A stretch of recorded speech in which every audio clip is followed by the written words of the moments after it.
منهما رجالا كثيرا ونساء واتقوا الله الذي تساءلون به والأرحام إن الله كان عليكم رقيبا يا أيها الذين آمنوا اتقوا الله وقولوا قولا سديدا يصلح لكم أعمالكم ويغفر لكم ذنوبكم ومن يطع الله ورسوله فقد فاز فوزا عظيما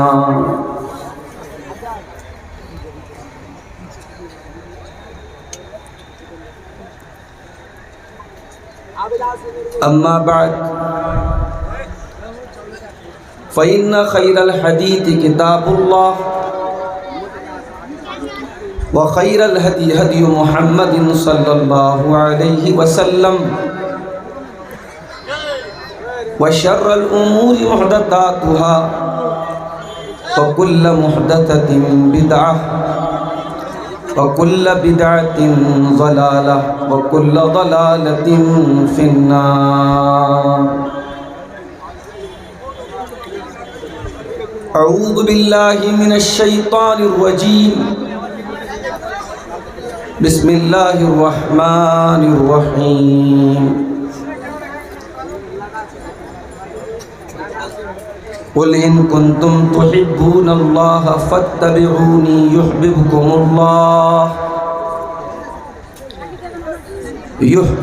الله ويغفر لكم ذنوبكم والله غفور رحيم.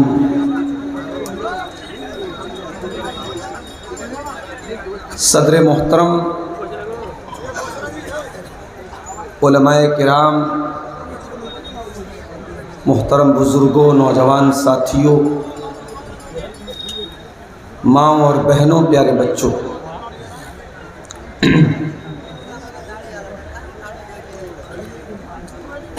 رات کے تقریباً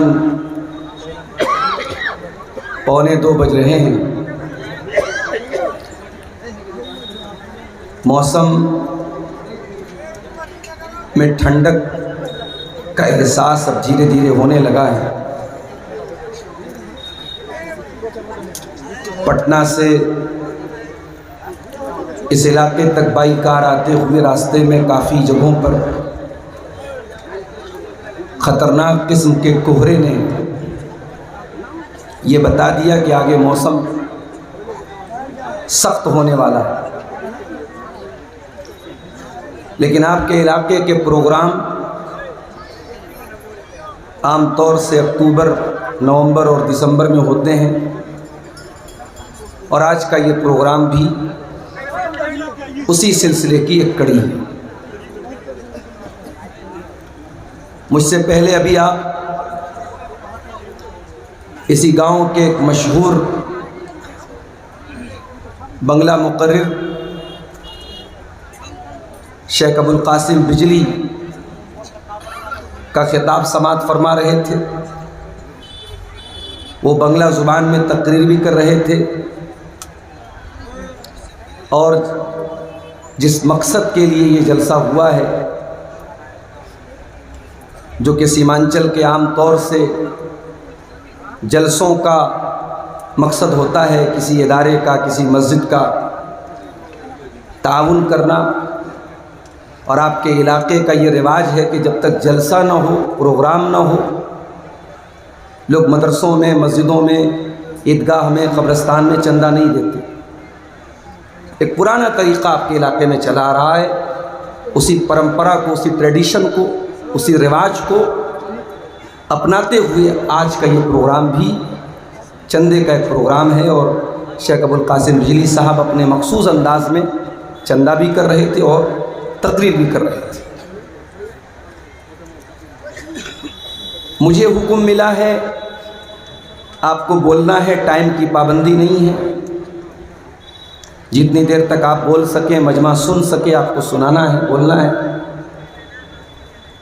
آج کی تقریر کے لیے میں نے جو ٹاپک سوچا ہے، جو عنوان سوچا ہے، وہ بڑا ہی اہم عنوان ہے۔ ہم اور آپ مسلمان ہیں، اور مسلمان لا الہ الا اللہ کے ساتھ ساتھ محمد الرسول اللہ کا کلمہ بھی پڑھتا ہے۔ کوئی اگر اللہ تعالیٰ کی توحید کو مانتا ہے اور محمد الرسول اللہ کی رسالت کو نہیں مانتا ہے تو کیا وہ مسلمان ہے؟ کیا اس کے بارے میں ہم یہ کہہ سکتے ہیں کہ وہ جنت میں جائے گا؟ جواب ہے نو، نہیں۔ اللہ کے آخری نبی کے دنیا میں آ جانے کے بعد اب اگر کسی کو نجات چاہیے، کسی کو جنت میں جانا ہے، کسی کو کامیاب ہونا ہے، کسی کو سکسیسفل ہونا ہے، تو صرف اللہ تعالیٰ کی توحید کو ماننا یہ انف نہیں ہے، یہ کافی نہیں ہے۔ اللہ کی توحید کے ساتھ ساتھ، لا الہ الا اللہ کے ساتھ ساتھ ہمیں کلمے کا جو دوسرا رخ ہے محمد الرسول اللہ، ہمیں اس کا بھی اقرار کرنا پڑے گا، اس کو بھی ماننا پڑے گا۔ اور جس دن ہم زبان سے یہ کہہ دیتے ہیں کہ اشہد ان محمد الرسول اللہ، تو ہم ساتھ میں یہ اقرار بھی کر لیتے ہیں کہ اب ہم اپنی مرضی کے مالک نہیں ہیں۔ جو من میں آیا، جو دل میں آیا وہ کر لیا، جو جی میں آیا وہ کھا لیا، جس چیز کا دل چاہا اس کو دیکھ لیا، نہیں۔ جب آپ نے اشہد ان محمد الرسول اللہ کہہ دیا تو اب آپ نے اپنے آپ کو لیمیٹیڈ کر لیا، آپ نے اقرار کر لیا کہ اب آپ جناب محمد الرسول اللہ صلی اللہ علیہ وسلم کے لائے ہوئے دین اور لائی ہوئی شریعت کو فالو کرنے والے ہیں، اس کے ماننے والے ہیں۔ اب آپ اس شریعت کے خلاف نہیں جائیں گے، اس کی مخالفت نہیں کریں گے۔ اس لیے کہ اللہ کے آخری نبی اپنی مرضی سے، اپنی خواہش نفس سے کچھ نہیں بولتے تھے۔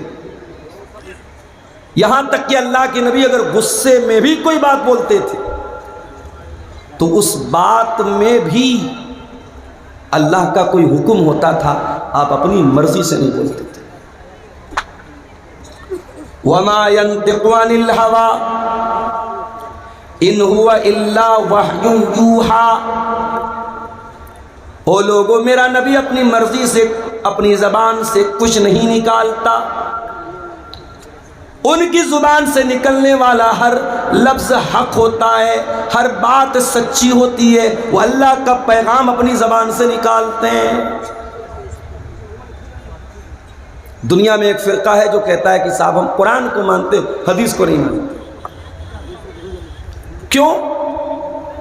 کہتے ہیں قرآن اوتھینٹک ہے، حدیث اوتھینٹک نہیں ہے۔ کیوں بھائی؟ کہتے ہیں نبی کے دور میں قرآن تو لکھا گیا، حدیث لکھی نہیں گئی۔ غلط ہے یہ بات۔ نبی کے دور میں قرآن بھی لکھا گیا، نبی کے دور میں حدیث بھی لکھی۔ حضرت عبداللہ بن عمرو بن عاص کہتے ہیں میں اللہ کے رسول کی ہر بات کو لکھ لیتا تھا، مجھے لوگوں نے منع کیا کہ تم ہر بات کو مت لکھا کرو۔ اللہ کے پیارے نبی بشر ہیں، انسان ہیں، ہو سکتا ہے کبھی غصے کی حالت میں آپ کے منہ سے کوئی نازیبا بات نکل جائے، کوئی ایسی بات نکل جائے جو مناسب نہ ہو، اس لیے تم نبی کی ہر بات کو مت لکھا کرو۔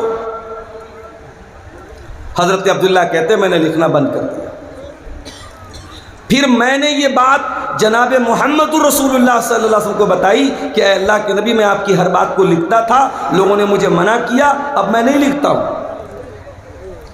اللہ کے پیارے نبی نے کیا فرمایا؟ ترمذی کی صحیح روایت ہے، آپ نے فرمایا اکتب والذی نفس محمد بیدہ ما یخرج منہ الا حق۔ آپ نے فرمایا اے عبداللہ، میری ہر بات کو تم لکھ لیا کرو، اس اللہ کی قسم جس کے ہاتھ میں محمد کی جان ہے، اے عبداللہ محمد کی زبان سے جو بھی نکلتا ہے وہ برحق ہوتا ہے، وہ سچ ہوتا ہے، وہ ستیہ ہوتا ہے، وہ اللہ کی طرف سے ہوتا ہے۔ محمد غصے میں بھی اپنی مرضی سے کچھ نہیں بولتے۔ یہ مقام ہے جناب محمد رسول اللہ، غصے میں بھی آپ اپنے من سے کچھ نہیں بولتے۔ جب آپ نے کلمہ پڑھا اشہد ان محمد رسول اللہ، آپ نے اقرار کر لیا کہ میں اس نبی کا ماننے والا ہوں، اس نبی کی لائی ہوئی شریعت کو ماننے والا ہوں۔ اتنا ہی نہیں، جب آپ یہ کہتے ہیں کہ ہم مسلمان ہیں، اور جب آپ یہ کلمہ پڑھتے ہیں اشہد ان لا الہ الا اللہ واشہد ان محمد عبدہ ورسولہ، جب آپ یہ کلمہ پڑھتے ہیں، یہ کلمہ پڑھتے ہی آپ اس بات کی گواہی بھی دیتے ہیں کہ میں دنیا میں سب سے زیادہ اگر کسی سے محبت کرتا ہوں تو اللہ سے کرتا ہوں اور اس کے رسول سے کرتا ہوں، اللہ سے بڑھ کے کچھ نہیں، رسول سے بڑھ کے کچھ نہیں۔ اس کلمے کا ایک مطلب یہ بھی ہے، دنیا میں بہت ساری چیزوں سے ہم محبت کرتے ہیں، مال سے محبت کرتے ہیں، اولاد سے محبت کرتے ہیں، ماں باپ سے ہمیں محبت ہوتی ہے، بھائی بہنوں کی محبت ہوتی ہے، بیوی بچوں کی محبت ہوتی ہے، کاروبار کی محبت ہوتی ہے، دھن دولت کی محبت ہوتی ہے، گھر مکان کی محبت ہوتی ہے، مگر ایک محبت ایسی ہے جو ان ساری محبتوں سے بڑھ کر کے، وہ کون سی محبت ہے؟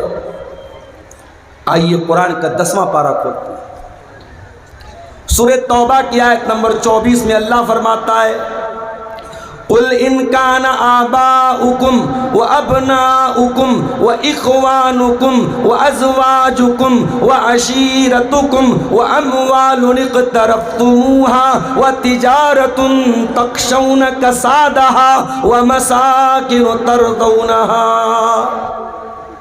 8 چیزوں کا نام لیا اللہ، اور یہ 8 چیزیں وہ ہیں دنیا کا کوئی انسان نہیں کہہ سکتا کہ ان 8 چیزوں سے مجھے محبت نہیں ہے۔ قُلْ إِنْ كَانَ آبَاؤُكُمْ، اے نبی آپ فرما دیجئے اگر تم اپنے باپوں سے محبت کرتے ہو، کون بیچارہ ہے جو اپنے باپ سے محبت نہیں کرتا؟ ہاں، وہی اپنے باپ سے محبت نہیں کرے گا جس کے سینے میں دل نہیں پتھر ہوگا۔ جس کے سینے میں دل ہوگا وہ اپنے باپ سے نفرت نہیں کر سکتا۔ ایک بات بولوں آپ سے، جب ماں باپ کی بات آتی ہے نا تو عام طور سے ماں کی قربانیوں کا نام لیا جاتا ہے۔ ماں پیٹ میں رکھتی ہے، ماں جنم دیتی ہے، ماں دودھ پلاتی ہے، ماں گیلے بستر پہ سو جاتی ہے۔ ماں کی خوبیوں کو بیان کرتے کرتے باپ کہ احسان کہیں پیچھے چھپ جاتے ہیں میرے بھائی۔ ماں کا احسان نظر آتا ہے، باپ کا احسان نظر نہیں آتا۔ تیری ماں نے اگر 9 مہینے تجھے پیٹ میں رکھا ہے تو تیری ماں کو سپورٹ کرنے والا، تیری ماں کو کھلانے پلانے والا، تیری ماں کی ہر ضرورت کا خیال رکھنے والا تیرا باپ ہے۔ تو نے اگر ماں کے دودھ کو پی کر کے تیرے جسم میں جان آئی ہے تو باپ کی انگلی نے تجھے زندگی میں چلنا سکھایا ہے۔ ماں کے آنچل میں اگر زمانے کی دھوپ سے تجھے نجات ملتی ہے تو باپ وہ دیوار بن کے ہمیشہ کھڑا رہتا ہے ہر مصیبت میں، ہر مشکل میں۔ میں نے دیکھا ہے بیٹے پر مصیبتیں آتی ہیں، کتنے باپوں کو میں نے دیکھا ہے زندگی بھر کی گاڑی کمائی خرچ کر دیتے ہیں اپنے بیٹے کو بچانے کے لیے۔ اس لیے ماں کے احسان اپنی جگہ ہیں، باپ کے احسانات کو کبھی انڈر اسٹیمیٹ مت کرنا میرے بھائیوں، باپ کے احسان کو کبھی کمزور مت سمجھنا۔ قُلْ إِنْ كَانَ آبَاؤُكُمْ، اے نبی آپ کہہ دیجئے اگر اپنے باپ سے محبت کرتے ہو، وَأَبْنَاؤُكُمْ، اور اگر اپنی اولاد سے محبت کرتے ہو،